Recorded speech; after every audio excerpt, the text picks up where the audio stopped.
Je bénirai l'Éternel en tout temps. Ses louanges seront toujours dans ma bouche. Oh, j'aime qu'on ait un problème. Et puis qu'elle est content comme ça. Ah, m'pas caché, Dio.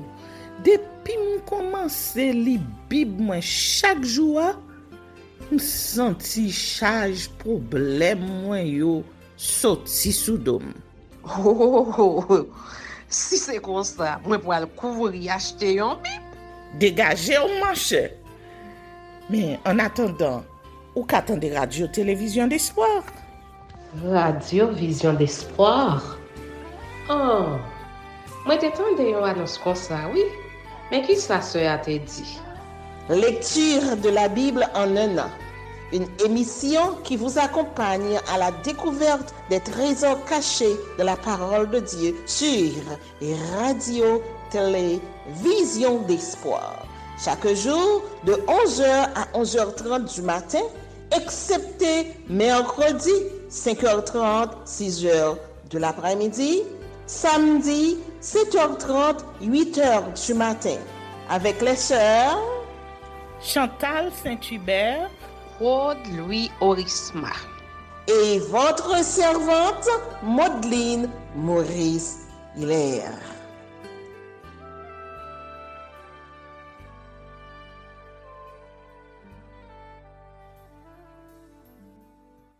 Saint-Esprit de Dieu, fais-nous la grâce de jouir de ta présence durant cette lecture qui enseigne, convainc, corrige, instruit et qui sauve. Au nom de Jésus, Amen.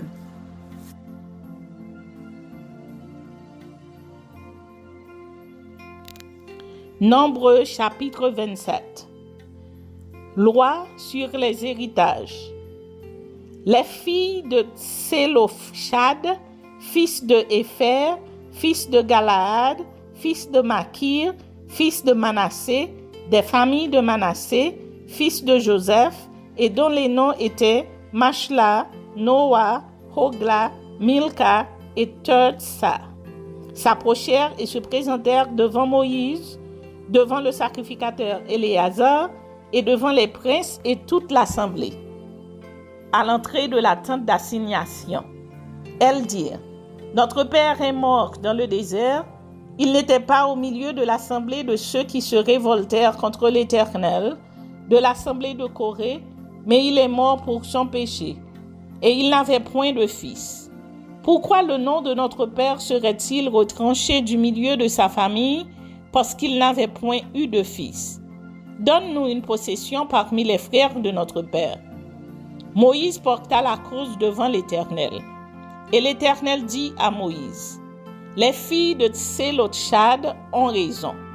Tu leur donneras en héritage une possession parmi les frères de leur père. Et c'est à elles que tu feras passer l'héritage de leur père.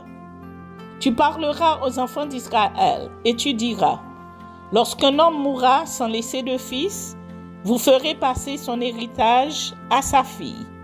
S'il n'a point de fille, vous donnerez son héritage à ses frères.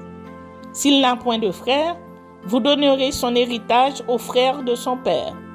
S'il n'y a point de frères de son père, vous donnerez son héritage aux plus proches parents de sa famille, et c'est lui qui le possédera.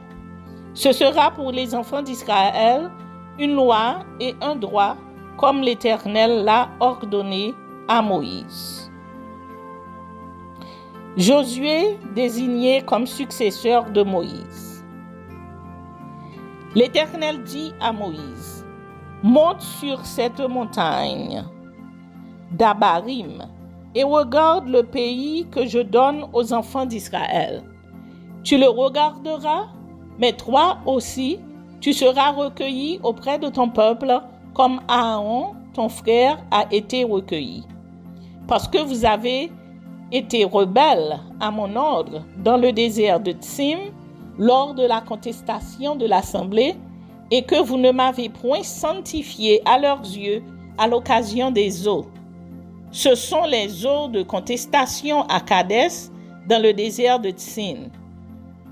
Moïse parla à l'Éternel et dit, « Que l'Éternel, le Dieu des esprits de toute chair, établisse sur l'assemblée un homme, qui sort devant eux et qui entre devant eux, qui les fasse sortir et qui les fasse entrer, afin que l'assemblée de l'Éternel ne soit pas comme des brebis qui n'ont point de berger. » L'Éternel dit à Moïse, « Prends Josué, fils de Nun, homme en qui réside l'Esprit, et tu poseras ta main sur lui. Tu le placeras devant le sacrificateur Éléazar et devant toute l'assemblée, et tu lui donneras des ordres sous leurs yeux. Tu le rendras participant de ta dignité, afin que toute l'assemblée des enfants d'Israël l'écoute. Il se présentera devant le sacrificateur Éléazar, qui consultera pour lui le jugement de l'Urim devant l'Éternel, et Josué, tous les enfants d'Israël avec lui, et toute l'assemblée sortiront sur l'ordre d'Éléazar et entreront sur son ordre. Moïse fit ce que l'Éternel lui avait ordonné. Il prit Josué et le plaça devant le sacrificateur Éléazar et devant toute l'assemblée. Il posa ses mains sur lui et lui donna des ordres, comme l'Éternel l'avait dit par Moïse.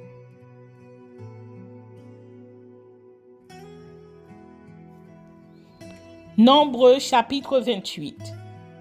Temps fixé pour les sacrifices. L'Éternel parla à Moïse et dit, « Donne cet ordre aux enfants d'Israël et dis-leur, vous aurez soin de me présenter au temps fixé mon offrande, l'aliment de mes sacrifices consumés par le feu et qui me sont d'une agréable odeur. Tu leur diras, voici le sacrifice consumé par le feu que vous offrirez à l'Éternel. Chaque jour, 2 agneaux d'1 an sans défaut, comme holocauste perpétuel. Tu offriras l'un des agneaux le matin et l'autre agneau entre les 2 soirs. Et, pour l'offrande, 1/10 d'épha de fleur de farine pétrie dans un quart de hin d'huile d'olive concassée. C'est l'holocauste perpétuel qui a été offert à la montagne de Sinaï. C'est un sacrifice consumé par le feu d'une agréable odeur à l'Éternel. La libation sera d'1 quart de hin pour chaque agneau. C'est dans le lieu saint que tu feras la libation de vin à l'Éternel. Tu offriras le second agneau entre les 2 soirs, avec une offrande et une libation semblable à celle du matin. C'est un sacrifice consumé par le feu d'une agréable odeur à l'Éternel. Le jour du sabbat, vous offrirez 2 agneaux d'1 an sans défaut, et pour l'offrande, 2/10 de fleur de farine pétrie à l'huile avec la libation. C'est l'holocauste du sabbat. Pour chaque sabbat, outre l'holocauste perpétuel et la libation. Au commencement de vos mois, vous offrirez en holocauste à l'Éternel 2 jeunes taureaux, un bélier et 7 agneaux d'1 an sans défaut. Et comme offrande pour chaque taureau, 3/10 de fleur de farine pétrie à l'huile, comme offrande pour le bélier, 2/10 de fleur de farine pétrie à l'huile, comme offrande pour chaque agneau, 1/10 de fleur de farine pétrie à l'huile. C'est un holocauste, un sacrifice consumé par le feu d'une agréable odeur à l'Éternel. Les libations seront d'un demi-hin de vin pour un taureau, d'un tiers de hin pour un bélier et d'un quart de hin pour un agneau. C'est l'holocauste du commencement du mois, pour chaque mois, pour tous les mois de l'année. On offrira à l'Éternel un bouc en sacrifice d'expiation, outre l'holocauste perpétuel et la libation. Le 1er mois, le 14e jour du mois, ce sera la Pâque de l'Éternel. Le 15e jour de ce mois sera un jour de fête. On mangera pendant 7 jours des pains sans levain. Le 1er jour, il y aura une sainte convocation. Vous ne ferez aucune œuvre servile. Vous offrirez en holocauste à l'Éternel un sacrifice consumé par le feu, 2 jeunes taureaux, un bélier et 7 agneaux d'un an sans défaut. Vous y joindrez l'offrande de fleurs de farine pétrie à l'huile, 3 dixièmes pour un taureau, 2 dixièmes pour un bélier et 1 dixième pour chacun des 7 agneaux. Vous offrirez un bouc en sacrifice d'expiation afin de faire pour vous l'expiation. Vous offrirez ces sacrifices outre l'holocauste du matin, qui est un holocauste perpétuel. Vous les offrirez chaque jour, pendant 7 jours, comme l'aliment d'un sacrifice consumé par le feu, d'une agréable odeur à l'Éternel. On les offrira outre l'holocauste perpétuel et la libation. Le 7e jour, vous aurez une sainte convocation. Vous ne ferez aucune œuvre servile. Le jour des prémices, où vous présenterez à l'Éternel une offrande, à votre fête des semaines, vous aurez une sainte convocation. Vous ne ferez aucune œuvre servile. Vous offrirez un holocauste d'une agréable odeur à l'Éternel, 2 jeunes taureaux, un bélier et 7 agneaux d'un an. Vous y joindrez l'offrande de fleurs de farine pétrie à l'huile, 3 dixièmes pour chaque taureau, 2 dixièmes pour le bélier et 1 dixième pour chacun des 7 agneaux. Vous offrirez un bouc afin de faire pour vous l'expiation. Vous offrirez ces sacrifices, outre l'holocauste perpétuel et l'offrande, vous aurez des agneaux sans défaut et vous joindrez des libations.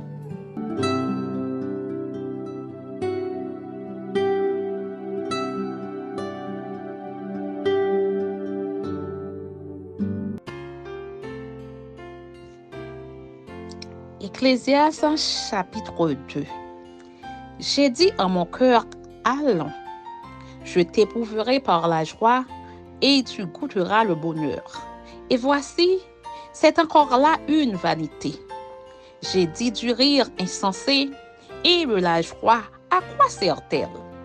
Je résolus en mon cœur de livrer ma chair au vin, tandis que mon cœur me conduirait avec sagesse et de m'attacher à la folie jusqu'à ce que je fisse ce qu'il est bon pour les fils de l'homme de faire sous les cieux pendant le nombre des jours de leur vie.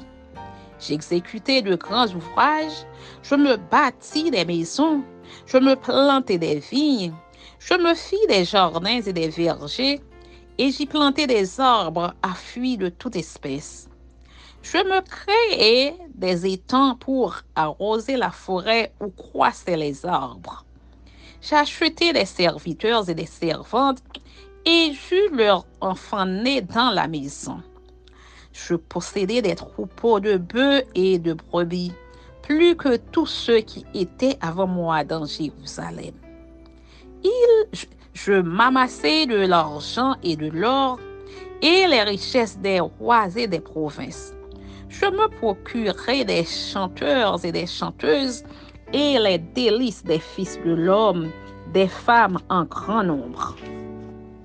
Je devins grand, plus grand que tous ceux qui étaient avant moi dans Jérusalem, et même ma sagesse demeura avec moi. Tout ce que mes yeux avaient désiré, je ne les en ai point privés. Je n'ai refusé à mon cœur aucune joie, car mon cœur prenait plaisir à tout mon travail, et c'est la part qui m'en est revenue. Puis, j'ai considéré tous les ouvrages que mes mains avaient faits, et la peine que j'avais prise à les exécuter. Et voici, tout est vanité et poursuite du vent, et il n'y a aucun avantage à tirer de ce qu'on fait sous le soleil. Alors j'ai tourné mes regards vers la sagesse et vers la sottise et la folie. Ce que fera l'homme qui succédera au roi? Ce qu'on a déjà fait. Et j'ai vu que la sagesse a de l'avantage sur la folie, comme la lumière a de l'avantage sur les ténèbres. Le sage a ses yeux à la tête et l'insensé marche dans les ténèbres. Mais j'ai reconnu aussi qu'ils ont l'un et l'autre un même sort. Et j'ai dit en mon cœur, j'aurai le même sort que l'insensé. Pourquoi donc ai-je été plus sage? Et j'ai dit dans mon cœur que c'est encore là une vanité. Car la mémoire du sage n'est pas plus éternelle que celle de l'insensé, puisque déjà les jours qui suivent, tout est oublié. Et quoi? Le sage meurt aussi bien que l'insensé. Et j'ai haï la vie, car ce qui se fait sous le soleil m'a déplu, car tout est vanité et poursuite du vent. J'ai haï tout le travail que j'ai fait sous le soleil et dont je dois laisser la jouissance à l'homme qui me succédera. Et qui sait s'il sera sage ou insensé? Cependant, il sera maître de tout mon travail, de tout le fruit de ma sagesse sous le soleil. C'est encore là une vanité. Et j'en suis venu à livrer mon cœur au désespoir à cause de tout le travail que j'ai fait sous le soleil.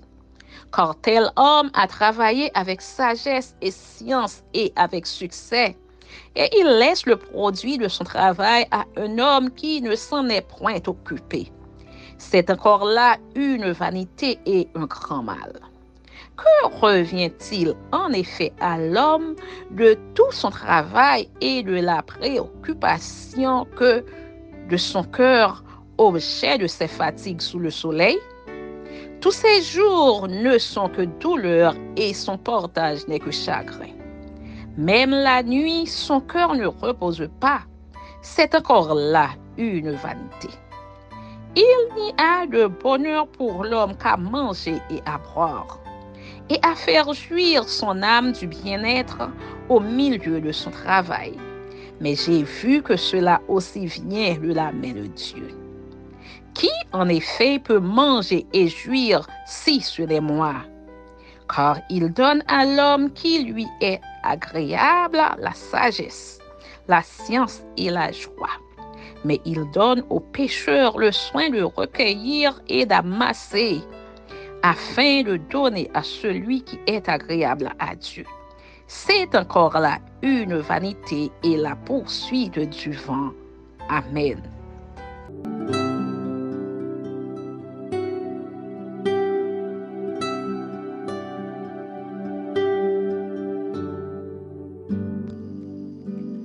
Actes, chapitre 16.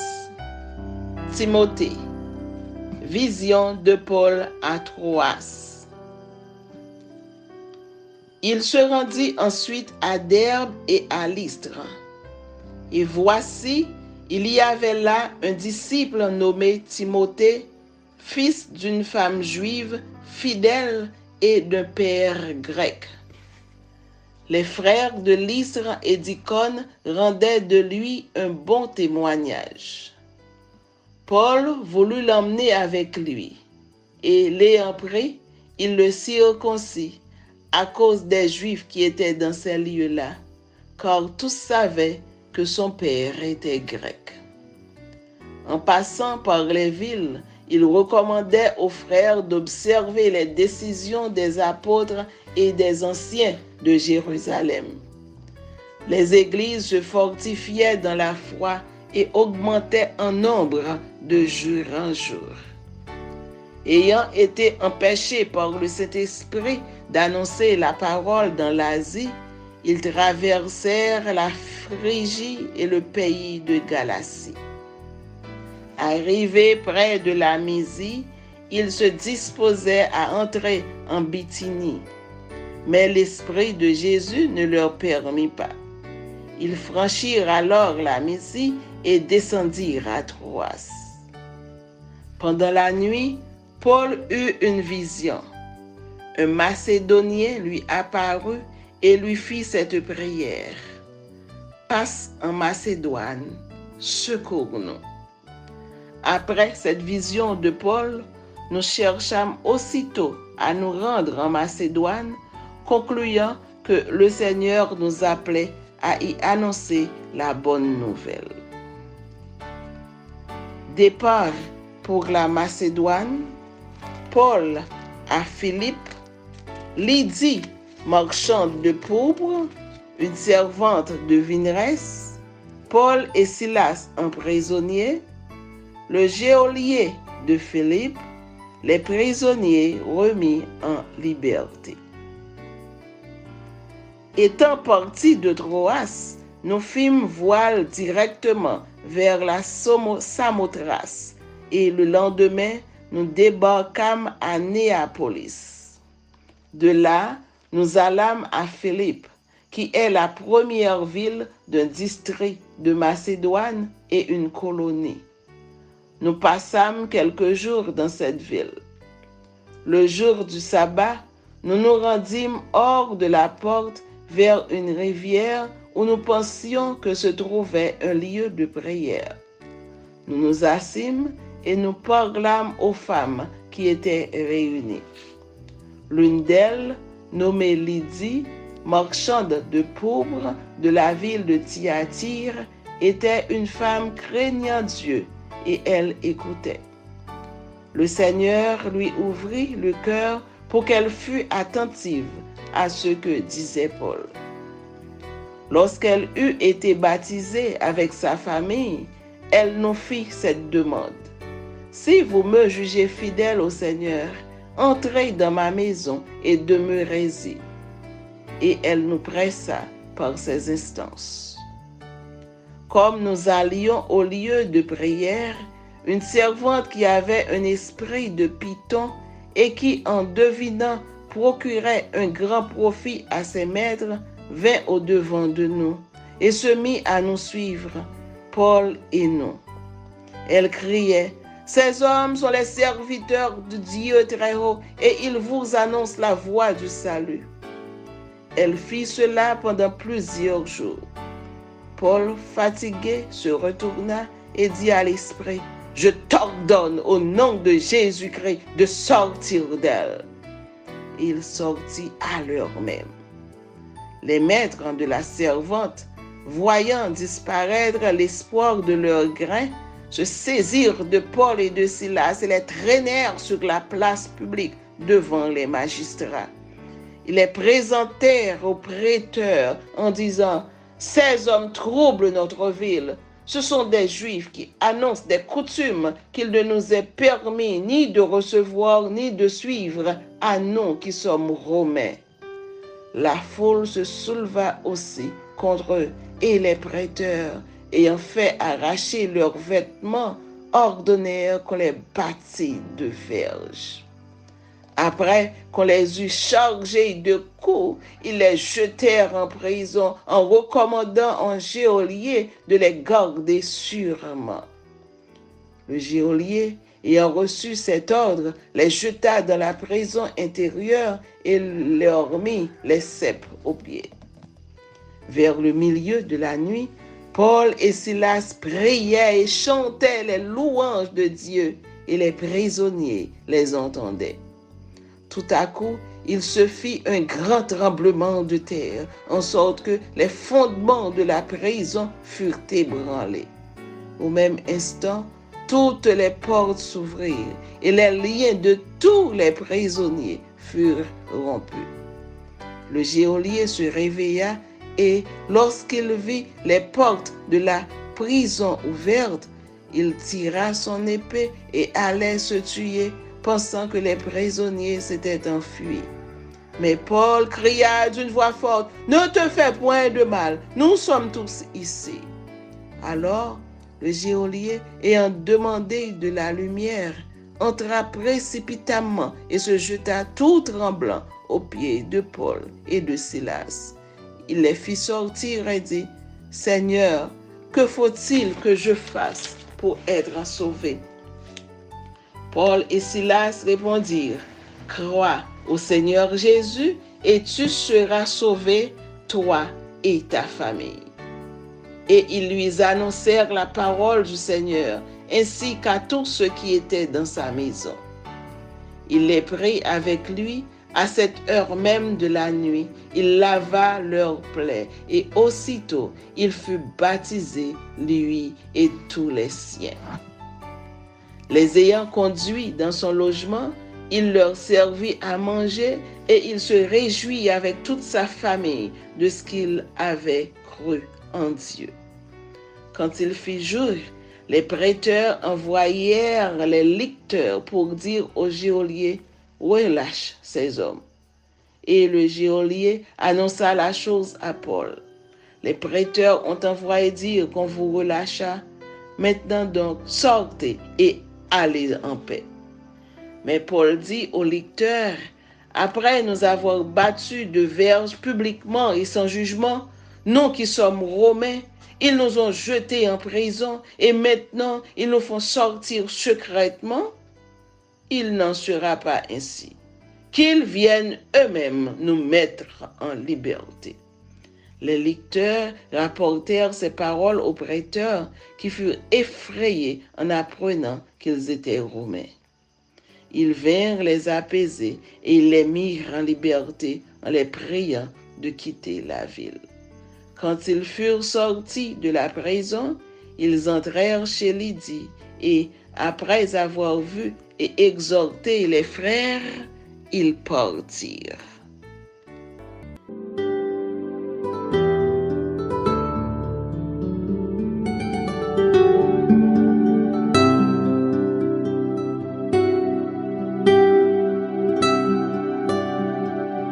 Merci Seigneur de nous donner le discernement dans la lecture de ta parole, que nous y prêtions attention afin d'appliquer notre cœur à la sagesse. Amen. Que celui qui a des oreilles pour entendre, entende, et que celui qui lit fasse attention.